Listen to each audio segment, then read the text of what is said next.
तीन शहरों के नगर निगम चुनाव में सबसे बड़ा सवाल ये है, क्या बीजेपी इस बार भी बाकी पार्टियों का सुपड़ा साफ कर देगी या कांग्रेस उलटफेर करते हुए बड़ी वापसी करने का काम करेगी।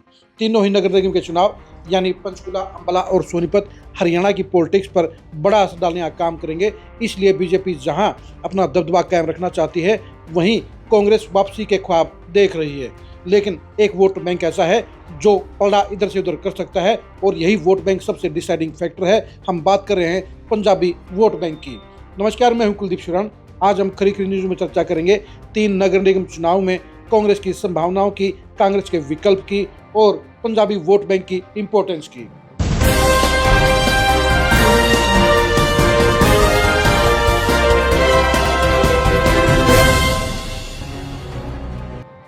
दो 2020 के नगर निगम चुनाव में सोनीपत में निखिल मैदान कांग्रेस की टिकट पर मेयर बने, अंबाला में विनोद शर्मा की पत्नी शक्ति रानी शर्मा मेयर बनी और पंचकुला के अंदर कुलभूषण गोयल कांग्रेस के प्रत्याशी को हराकर मेयर बने।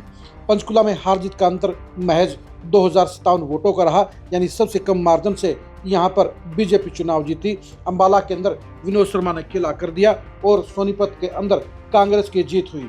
सोनीपत के अंदर जहां दोनों ही प्रत्याशी पंजाबी समुदाय के थे, वहीं पर अंबाला के अंदर विनोद शर्मा ने गेम खेलते हुए ऐसा चुनावी महाभारत बनाया कि वहां पर बीजेपी नंबर 3 पर रही और अंबाला के बाद पंचकुला के अंदर भी कांग्रेस ने कड़ी टक्कर देते हुए उपेंद्र कौर वालिया के जरिए बीजेपी को लगभग फंसा लिया था।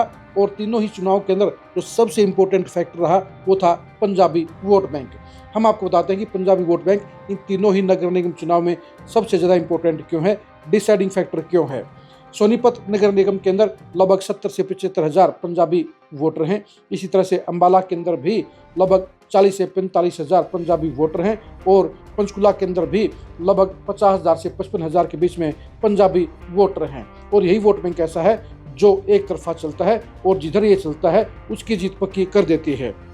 हम आपको इसके बारे में पहले सोनीपत का जिक्र करते हैं। सोनीपत में 2020 में पंजाबी वोटरों का जो बहुमत था वो बहुमत कांग्रेस के पक्ष में इसलिए गया क्योंकि पंजाबी वोटर मंत्री रही कविता जैन के खिलाफ थे और उनको हराने के लिए, उनको डाउन करने के लिए बीजेपी के बजाय कांग्रेस के साथ में पंजाबी वोटर चले गए और इसलिए निखिल मैदान में आप चुनाव जीत गए।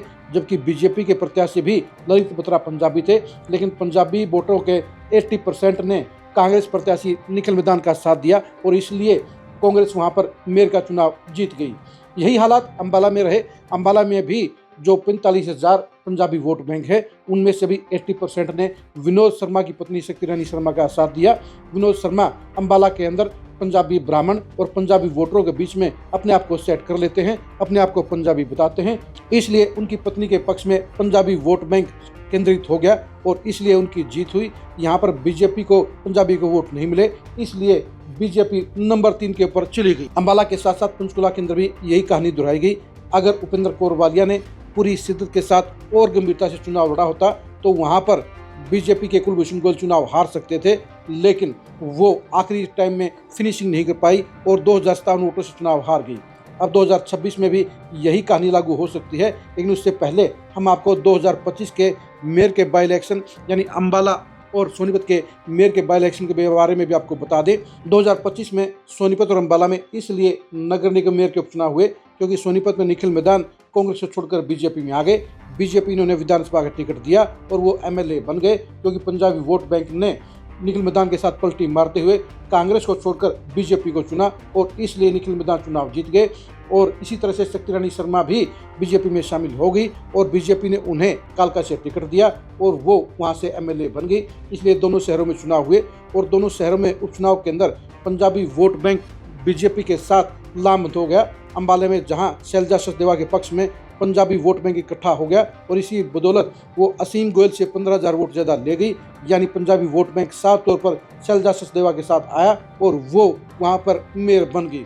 यही कहानी सोनीपत में भी हुई। सोनीपत में कांग्रेस ने भी कमल दीवान को टिकट देने का काम किया था, उन्होंने पूरी मजबूती के साथ चुनाव भी लड़ा, लेकिन वहाँ पर निखिल मैदान और सरकार दोनों की भावना में बहकर पंजाबी वोटरों ने वहाँ पर राजीव जैन को ना चाहते हुए भी वोट दिए और वहाँ पर राजीव जैन बड़े मार्जिन के साथ वहाँ पर मेयर बन गए। लेकिन 2026 में भी अब सबसे इम्पोर्टेंट बात यही रहेगी अगर कांग्रेस वापसी करना चाहती है तो उसे सबसे पहले पंजाबी वोटरों के बारे में सोचना होगा। वैसे भी जब से पंजाबी वोटरों ने कांग्रेस का साथ छोड़ा है तब से कांग्रेस सत्ता से बेदखल हो गई है और नगर निगम के 3 चुनाव में भी अगर कांग्रेस बीजेपी को हराना चाहती है तो उसे पंजाबी वोट बैंक को अपने साथ लामबंद करना होगा और ये काम तब हो सकता है जब सोनीपत और पंचकुला के अंदर वो पंजाबी नेताओं को मेयर का टिकट देने का काम करे। जहां सोनीपत में कमल दीवान जबरदस्त तरीके से वापसी करते हुए नजर आते हैं, उनकी संभावना सबसे ज़्यादा नजर आती है। वही पंजाबी वोटरों को अपने साथ जोड़ने का काम कर सकते हैं। वहीं पर पंचकुला के अंदर भी रविंदर रावल पंजाबी दावेदारों में सबसे आगे नजर आते हैं। पिछले 45 साल से वो पंचकुला की पॉलिटिक्स कर रहे हैं, पंचकुला के नगर निगम के चप्पे चप्पे से वाकिफ है। अगर कांग्रेस उन्हें टिकट देती है तो वो पंजाबी वोटरों को अपने साथ लामबंद कर सकते हैं और कांग्रेस इस बार वहां पर चुनाव जीत सकती है। यानी कांग्रेस ने अगर पंचकुला और सोनीपत में पंजाबी प्रत्याशियों को मेयर के पद के लिए टिकट देने का काम किया तो उसकी जीत की संभावनाएं बढ़ जाएंगी और अगर उसने ऐसा नहीं किया तो उसकी हालत खराब हो जाएगी और बाई इलेक्शन जैसे रिजल्ट सामने आ सकते हैं। बीजेपी के आसार ही नजर आते हैं कि वो पंचकुला और सोनीपत के अंदर गैर पंजाबी प्रत्याशियों को मैदान उतारने का काम करेगी। ऐसे में अगर कांग्रेस ने पंजाबी प्रत्याशी मेयर के तौर पर दोनों शहरों में उतारे तो वहां पर सीधा कांग्रेस को फायदा हो जाएगा और दोनों शहरों में पंजाबी मेयर के प्रत्याशी उतारने का असर अंबाला में भी नजर आएगा, क्योंकि अंबाला में इस बार मेयर का पद BCB की महिला के लिए रिजर्व होने के चलते पंजाबी वोटर खाली हो गए हैं। और ऐसे में अगर माहौल के हिसाब से पंचकुला और सोनीपत की हवा अंबाला तक पहुंच गई तो वहां पर पंजाबी वोटरों की संख्या ज़्यादा संख्या में बीजेपी की बजाय कांग्रेस के साथ आ सकती है। ऐसे में अंबाला के अंदर भी मुकाबला कांटे का बन सकता है। यानी अब तय कांग्रेस की रणनीतिकारों को करना है कि वो चुनाव जीतने के लिए उतरना चाहती है या चुनाव हारने के लिए टिकट देना चाहती है। यानी अगर बीजेपी के सामने कांग्रेस ने मजबूत पंजाबी प्रत्याशियों को टिकट देने का काम किया तो पंजाबी वोटर कांग्रेस के साथ लामबंद हो सकते हैं और अगर ऐसा हुआ तो फिर नगर निगम चुनाव में 2020 की तरह बड़ा उलटफेर हो सकता है। अब देखने की बात यह रहेगी कि कांग्रेस अक्लमंदी दिखाती है या उसके रणनीतिकार बड़ी गलती करने का काम करते हैं। आप तीनों नगर निगम में पंजाबी वोट बैंक की इंपॉर्टेंस को लेकर क्या सोचते हैं, कमेंट करके जरूर बताइए।